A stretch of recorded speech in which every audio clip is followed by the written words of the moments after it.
Mesdames, Messieurs, bonjour, bienvenue dans votre émission Droit et Justice. Nous évoquons au cours de ce numéro, on parle de la liberté d'expression en Afrique et évidemment un concept creux ou évidemment consacré. On s'intéresse plus précisément aux différentes restrictions. Et notre invité, c'est Maître Aboubakar Baparapé. Bonjour Maître. Oui, bonjour Monsieur Selano. Vous êtes avocat, je le rappelle, vous êtes aussi le président de l'Organisation pour la défense des droits de l'homme et des peuples, l'ODHP. Exactement. Merci une fois encore de répondre à notre invitation. Merci beaucoup. Au cours du mono précédent, Maître Aboubakar Baparapé, vous parlez déjà, dans votre conclusion, vous évoquez donc un concept creux parlant de la liberté d'expression. Oui. Et pourtant, Maître Baparapé, on s'exprime en Afrique, on manifeste, on marche par exemple. Les journalistes s'expriment. Vous-même, par exemple, vous êtes sur une chaîne de télévision, vous vous exprimez. Est-ce qu'évidemment, votre conclusion n'a pas aussi des restrictions ou bien elle n'est pas exagérée, j'allais dire? Non. Et je vous remercie. Il faut faire l'histoire de ce droit de pouvoir s'exprimer sur vos plateaux aujourd'hui. Oui. Vous l'avez évoqué. Oui, dans nos pays, ce n'était pas une évidence.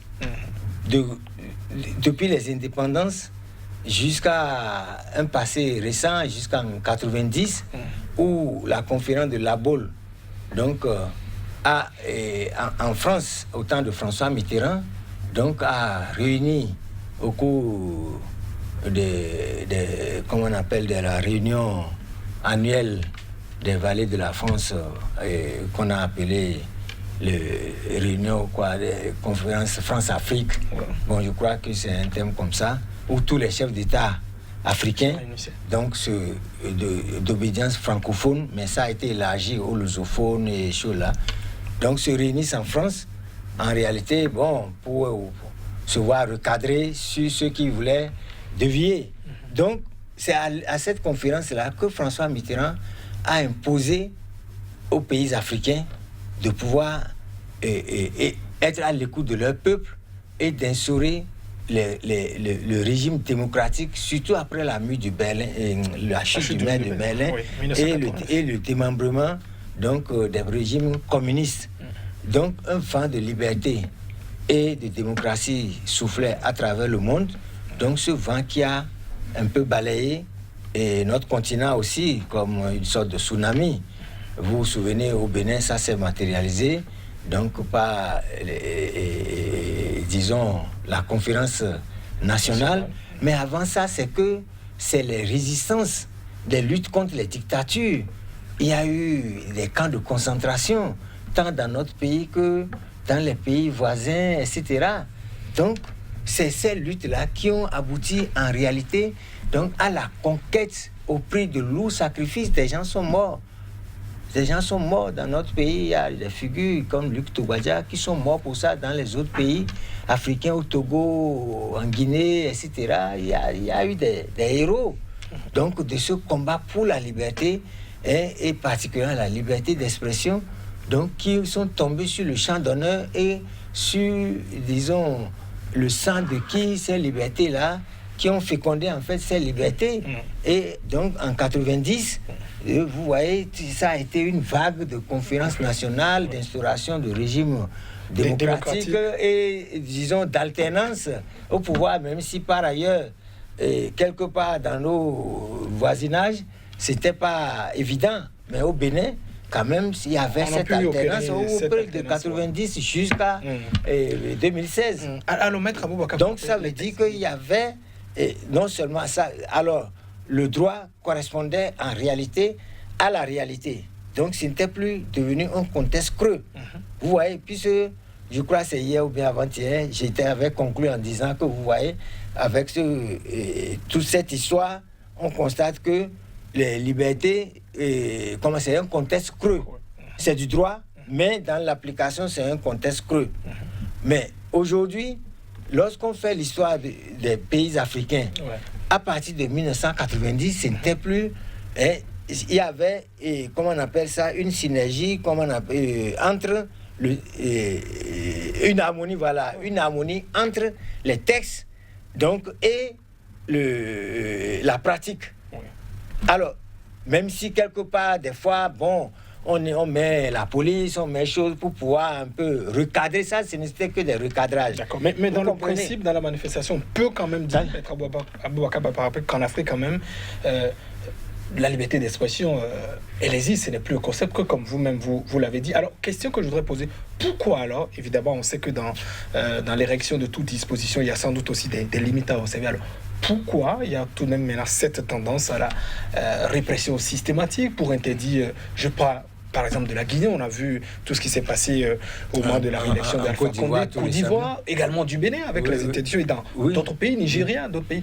Pourquoi on assiste de plus en plus, disons, à ces vagues pratiquement de musulmans alors que c'est un droit consacré? Non, ça a été une remise en cause parce que les dictateurs et surtout le colonisateur a un peu jaugé la situation, aussi bien internationale qu'interne. Donc, on ne vit plus en vase clos. De 90 jusqu'à une certaine époque, ils ont observé, on fait les élections, certains sont truqués, d'autres sont quand même relativement acceptables, comme au Bénin ici, malgré les tripatouillages. Mais il y a quand même une société civile qui était forte, et les partis politiques qui étaient quand même, qui animaient la vie politique au Bénin. Donc il y avait la presse qui avait vraiment conquis son territoire. Et puis vous voyez, le Bénin avait été, comment on appelle, en Afrique ici... Premier en Afrique en 2005. En 2005, en matière de liberté d'expression. Liberté de presse. La presse, mais ce qui dit presse, qui dit expression. Donc, mais dans les autres pays, c'était pas ça. Donc, de ce point de vue, on peut dire que la tendance générale était quand même une harmonisation entre les textes et internationaux, les constitutions nationales qui ont internalisé, constituaient même pour le Bénin donc un bloc de constitutionnalité. La Charte africaine des droits a été intégrée à notre constitution. Donc du coup, on ne pouvait pas rester en vase clos et gérer comme par le passé, alors qu'il y a eu des combats qui ont été menés pour conquérir ces libertés-là. Les gens ont observé, ils ont vu que vraiment ça prend et ça devenait un danger. Donc pour cette liberté, comme si ça doit se faire comme en France, ça va être un danger pour les intérêts des impérialistes. Vous comprenez? C'est une erreur d'appréciation ou bien adaptation par rapport au contexte africain, selon vous? C'est-à-dire le fait pour les dirigeants de procéder à ce constat à cette allure, on risque d'avoir peut-être l'exercice de liberté d'expression un peu comme en France. Pour les dirigeants, pour vous, est-ce que c'est une mauvaise appréciation ou bien une bonne? Non, c'est une mauvaise appréciation parce que ça doit être comme... Aucun pays ne peut se développer la Kalachnikov à la tempe. Vous ne pouvez pas, là où vous êtes là, et vous exprimer en me recevant ou en recevant quelqu'un qui est en mesure donc de dire, et sont faits au pouvoir de critiquer, de dire ce qu'il pense, mais sans que vous ayez à répondre peut-être à la criette, etc. Donc, vous ne pouvez pas, dans ce contexte-là, vous épanouir, vous ne pouvez pas faire progresser la nation. Donc, le fait d'insuffler la peur, ça arrange et empêcher de s'exprimer au-delà d'un certain seuil, mais ça arrange les gouvernants, parce qu'à partir de ce moment, terrorisant leur population, ils peuvent se permettre tout ce qu'ils veulent et dire que c'est leur vision, c'est-à-dire c'est leur volonté qui passe, ce n'est plus la volonté populaire, ce n'est plus les textes constitutionnels qui passent, mais leurs textes à eux, taillés sur mesure pour leur permettre donc de légaliser leur dictature, leur gouvernance dictatoriale. Et c'est les remises en cause. Donc, avec les 3e mandats, 4e mandats, mandats illimités, tout ça, c'est la France qui organise ça. Vous pensez? Oui, c'est la France qui organise ça. Mais comment? Vous avez les preuves de ce que vous dites? Non, mais écoute, on est des politiques. Évidemment, votre opinion, c'est mon opinion. Oui, c'est mon opinion.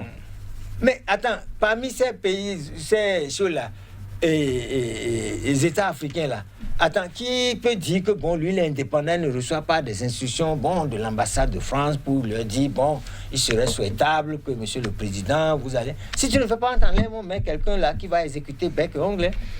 Mais c'est comme ça, c'est des gouverneurs c'est des gouverneurs à peau blanche instaurés dans les protectorats. Mais est-ce que, Maître Baparapé, comme on parle évidemment de la question de est-ce que c'est aussi la France qui vient dire à tous ces dirigeants, muselez votre peuple, ne les permettez pas de s'exprimer, votez peut-être des lois scélérates, empêchez-les d'aller sur les réseaux sociaux. Est-ce que c'est aussi, selon vous, l'ancienne colonie qui le fait, ou bien de la volonté évidente? Oui, ça se fait, mais ça ne se fait pas de façon... C'est de la diplomatie internationale. Si vous vous épanouissez... Donc, alors même qu'on voit la même France condamner cette dictature. Non, condamner, non, ça c'était les trucs de l'ONU, ça a dit... Vous voyez, elle suit le contexte international. Et sur le plan international, elle se dit, bon, c'est la France des libertés. Comment une France des libertés a encore des colonies jusqu'à présent? Mais il y a quand même une chose...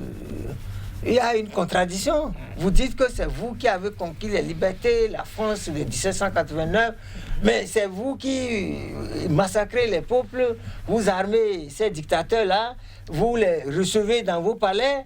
Mais Alassane Ouattara, il n'est pas parti rapidement chez Macron, après avoir éliminé, fait les massacres suite aux élections. Il n'est pas allé. Dites-moi s'il n'est pas parti. Macron l'a reçu, mais après, ils ont dit, finalement, on lui a présenté l'aide de félicitations. Comment vous comprenez ça? D'accord, alors... Mais donc, ça veut dire que c'est eux qui sont à la base au Mali. Vous croyez? Mais l'Afrique est tellement riche qu'on ne peut pas les laisser, on ne peut pas laisser le peuple s'émanciper au point de pouvoir imposer la véritable indépendance. Regardez tout simplement par rapport à la monnaie. Tout simplement à la monnaie CFA.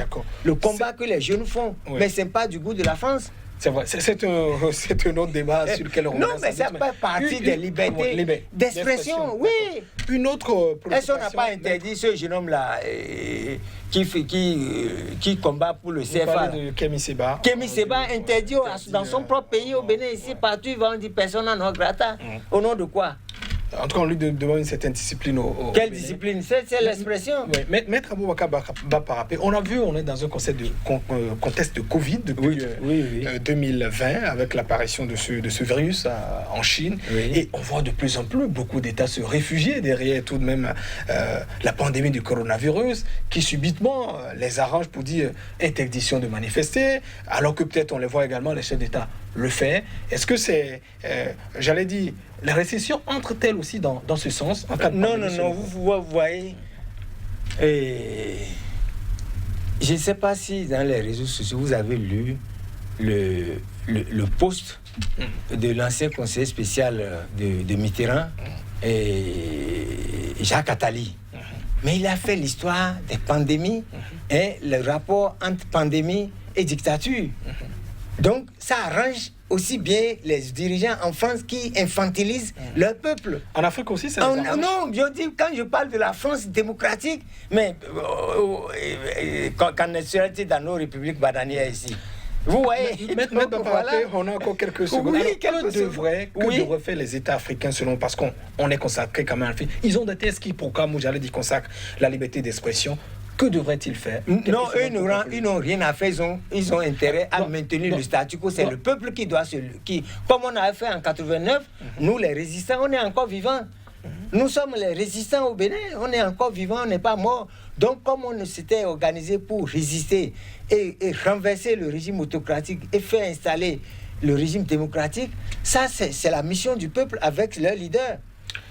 Non, les dirigeants ne peuvent... Comment? Les libertés s'arrachent au prix de lourds sacrifices. Donc, non, pour vous, faut pas compter sur les dirigeants. Non, c'est des pantins. C'est des pantins. Évidemment, il revient au peuple de s'organiser pour souverain, de s'organiser et d'imposer sa loi, sa vision de la marche, de son développement, ses langues nationales, sa monnaie, ses libertés, etc. Donc, et traiter d'égal à égal avec les autres peuples. Maître Aboubakar, monsieur le journaliste, Baparapé, oui, c'est ça la réalité. Voilà, et dans vos yeux, il faut tenir compte de ça. Les dirigeants, eux, c'est des vendus. C'est des gouverneurs à peau noire. Merci. Merci, à la prochaine. D'accord. Voilà.